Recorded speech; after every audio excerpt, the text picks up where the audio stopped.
여러분은 가진 재산을 자식들에게 언제 나눠줘야 한다고 생각하시나요? 죽기 직전? 아니면 자식들을 위해 미리 줘야 좋을까요? 미리 주면 혹시라도 우리 애들이 좋아하겠지? 라고 생각하고 계신가요? 하지만 안타깝게도 부모의 기대와 다르게 흘러가는 경우가 너무나 많습니다. 내가 재산을 다 날린 건 너의 책임이지. 내가 책임질 일이 아니야. 너도 아버지에게 받을 거 받았었잖아. 그건 원래 아버지 것이었잖아. 결국 다 가족 건데 왜 내가 살게 못 해주는 거야? 진짜 너무한 거 아니야? 나 정말 살 곳이 없어서 그래. 오늘은 자식들끼리 싸우고 난리가 난 제 지인 이명기 씨 이야기를 해보려고 하는데요. 이 이야기를 통해 왜 부모가 재산을 끝까지 지켜야 하는지 알 수 있을 겁니다. 이명규 씨는 올해 75세입니다. 그는 평생 성실하게 살아왔고 작은 사업을 운영하며 두 아들과 한 딸을 키워냈습니다.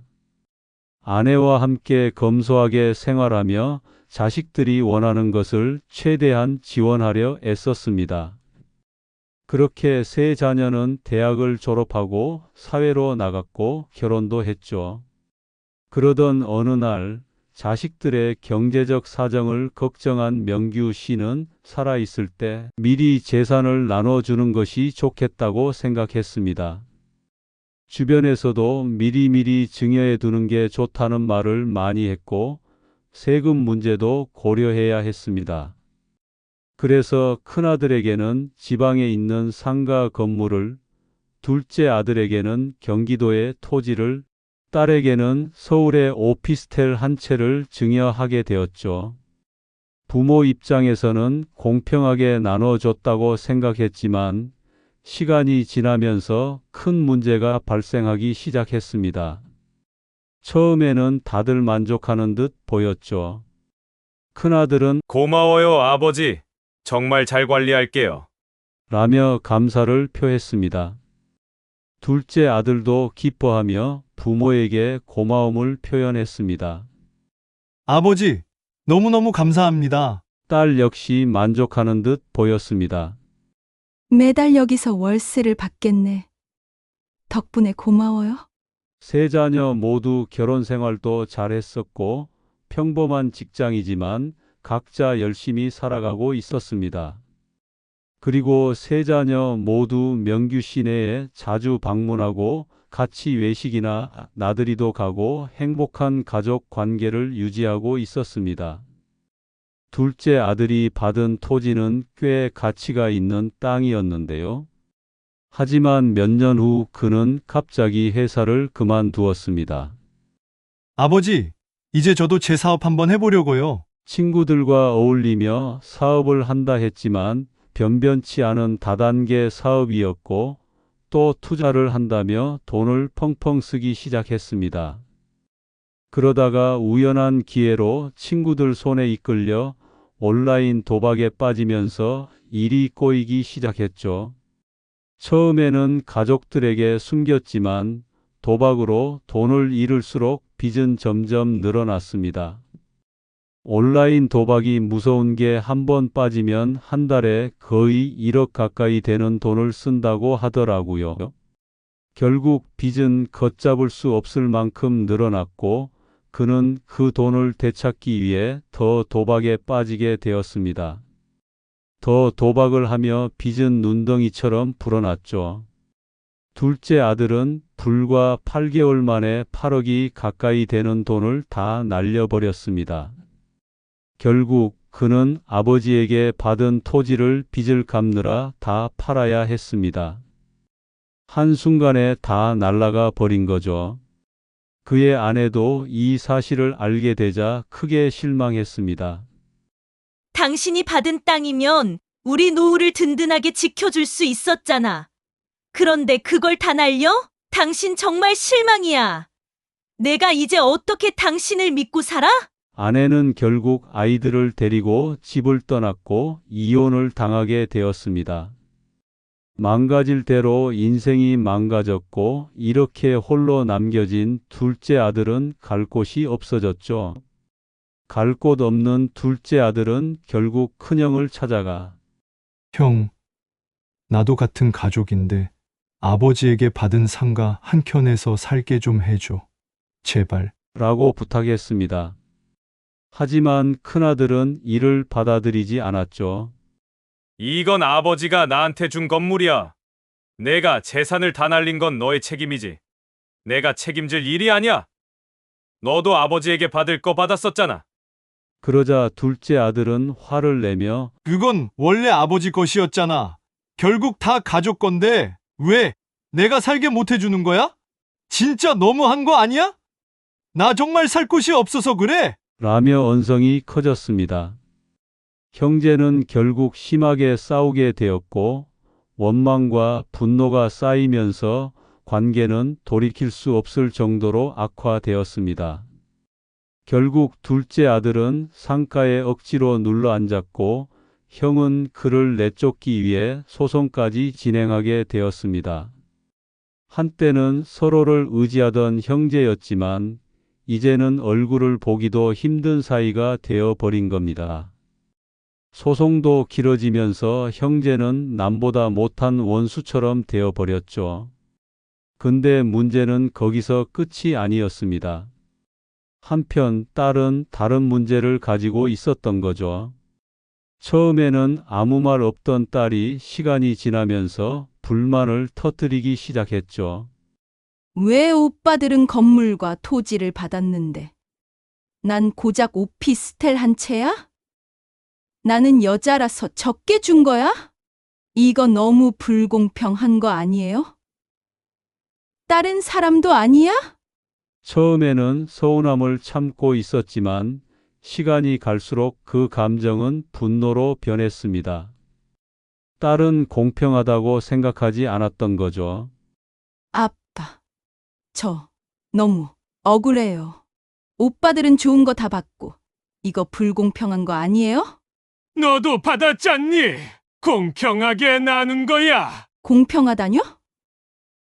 제가 받은 건 오피스텔 하나고 오빠들은 건물과 땅을 받았는데 저보고 혼자 힘으로 살아가라는 거죠?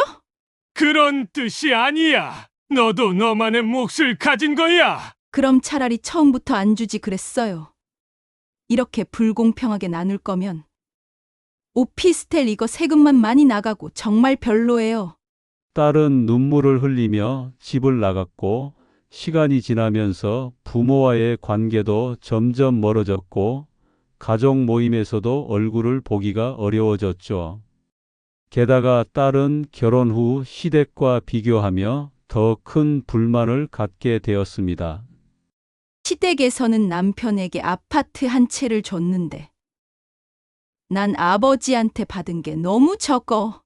왜 이렇게 차별을 받은 거지? 딸은 부모에게 여러 번 서운함을 표현하며 화를 냈습니다. 결국 형제들 간도 서로 남남처럼 되었고 세 자녀가 각자의 사정으로 부모를 찾지 않게 되면서 이명규 씨와 그의 아내는 점점 외로워졌습니다. 원래는 자식들이 한두 달에 한 번씩이라도 찾아오곤 했었지만 시간이 지나면서 연락이 뜸해졌습니다. 이제는 명절 때조차 얼굴을 보기 어려운 사이가 되어버린 거죠. 한때는 단란했던 가족이었지만 이제는 가족이라 부르기 힘들 정도로 멀어진 것입니다. 결국 노부부는 둘만 남아 조용한 집에서 외롭게 지내게 되었죠. 그러던 어느 날 이명규 씨는 갑작스럽게 건강이 악화되었습니다. 평소에 허리 통증을 호소하던 그는 병원을 찾았고 예상보다 훨씬 큰 병임을 알게 되었습니다. 치료비와 병원비가 급격히 늘어났지만 이미 자산을 다 자식들에게 넘긴 터라 손에 남은 돈이 많지 않았던 거죠. 명규 씨는 큰아들이 떠올라 전화를 걸었습니다. 아버지, 저도 요즘 경제적으로 어려워서요. 일을 어떡하죠? 그리고 건물 관리하는 것도 쉽지 않네요. 유지비도 많이 들고요. 라며 난색을 표했습니다. 그래. 아들 사정도 어려운가 보다. 둘째 아들은 연락이 두절된 지 오래여서 연락을 할 수 없었습니다. 그리고 마지막 희망인 막내딸에게 연락을 했습니다. 우리도 아이들 키우고 하느라 빠듯해요. 대출 갚아야 될 것도 있고 남편도 요새 힘들어하고 오빠들한테 다시 한번 부탁해 보세요. 딸 역시 확답을 주지 않았습니다. 그 순간 명규 씨는 깨달았습니다. 아, 내가 이제 이 애들한테는 짐이구나. 예전에는 그토록 살갑게 연락하던 자식들이었는데 이제는 자신이 도움을 요청하자 하나같이 피하고만 있었습니다. 이거 서럽네 서러워. 다들 안 도와주네. 결국 명규 씨 부부는 의료비를 감당하지 못하고 힘들고 외로운 시간을 보내야 했습니다. 한 달 살기가 힘들어졌죠. 자식들에게 모든 걸 다 주고 나니 정작 부부들은 빈손이었습니다. 월세방에서 조용히 밥을 먹고 몸이 아파도 병원비 걱정 때문에 제대로 치료도 못 받는 신세가 되어버린 거죠. 부부는 서로를 바라보며 한숨만 쉬었습니다. 우리가 뭘 그렇게 잘못했을까? 자식들 잘 되라고 한 일이었는데, 에휴, 부질없다, 부질없어. 아직도 내 명의로 남아 있었으면 내가 아플 때라도 내 재산을 쓸 수 있었을 텐데. 잘 살다가 갑자기 노년에 이렇게 될 줄이야, 효. 명규 씨는 그때 미리 다 나눠주지 않았더라면 어떻게 됐을까 생각하며 지난 날을 후회했습니다. 하지만 이미 모든 것은 돌이킬 수 없는 일이 되어버린 거죠. 많은 부모들이 자식을 사랑하는 마음에 자신의 재산을 미리 물려주고 싶어 합니다. 하지만 이 선택이 가져오는 결과는 생각보다 끔찍할 수 있습니다. 가정 파탄이 나는 거죠. 이명규 씨뿐만 아니라 이러한 이야기는 실제로 주변에 너무나도 많습니다. 자, 이번 이명규 씨의 이야기를 통해 우리가 배워야 할 지혜가 있습니다. 부모가 자산을 이렇게 미리 나눠 주었을 때 발생할 수 있는 문제점들 4가지를 정리해 보겠습니다. 첫째, 부모에 대한 관심이 줄어든다. 부모가 재산을 가지고 있을 때는 자식들이 자연스럽게 부모를 신경 씁니다. 그러나 자산을 모두 증여한 순간 부모에 대한 관심은 점점 사라질 가능성이 높습니다. 슬픈 현실이지만 경제적 동기가 사라지면서 연락이 줄어들고 아버지 바빠서 못 내려가요. 라며 점점 발길을 끊게 됩니다. 결국 부모는 외로운 노년을 보내게 됩니다. 부모는 더 이상 챙겨야 할 대상이 아니라 그냥 지나간 과거처럼 변해버릴 수도 있어요. 우리나라에 자식들이 찾아오지 않는 외로운 독거노인들이 엄청 많다는 사실을 아시나요? 25년 3월 4일 기사를 봤는데 서울 거주노인의 24%가 혼자 살다가 아무도 모르게 죽지 않을까 하는 고독사 공포를 느낀다고 하더라고요. 여러분, 현명하게 하려면요. 돈을 한 번에 다 물려주는 것보다 차라리 자식들이 올 때마다 10만 원씩이라도 주는 것이 좋습니다. 손자, 손녀에게 용돈도 넉넉히 주고요. 자식들도 그리고 사위나 며느리들도 그렇게 하는 걸 좋아하고 기뻐합니다. 그래야 자식들도 더 자주 보러 오기도 하고요. 이건 씁쓸하지만 현실입니다. 부모가 자산을 갖고 있을 때는 자식들이 자주 찾아옵니다. 하지만 미리 다 나눠주면 그 순간부터 부모는 후순위로 밀려날 가능성이 크죠. 또 여러분들, 가족과 같이 식사를 하게 되면 여유가 되는 한 먼저 다 내는 걸 추천드려요. 외국에선 실제로 다 손윗사람이 사고 반대로 식당에서 자식들이 사면 이상하게 느낀다고 합니다. 그리고 요새 자식들 대출 받아서 아파트 하나 사기도 빠듯하게 일하며 살고 있지 않나요? 집 살 형편도 어려운 자식들에게 식사 대접받으면 마음도 불편합니다. 여러분, 어차피 줄 거면 한 번에 많이 주는 것보다 이렇게 주는 게 더 지혜롭다고 생각하지 않나요? 예전에 호탕한 웃음소리로 유명한 배우 전원주 씨가 TV에 나와서 한 말이 있는데요. 며느리들이 올 때마다 100만 원, 200만 원씩 준다고 하더라고요. 그리고 며느리들이 집에 오래 있게 하려면 용돈을 늦게 주면 된다라고 해서 웃음을 자아냈었죠. 용돈으로 자녀에 대한 고마운 마음을 표현한 것입니다. 그리고 자녀들도 도와주려는 부모의 마음을 고마워할 것입니다.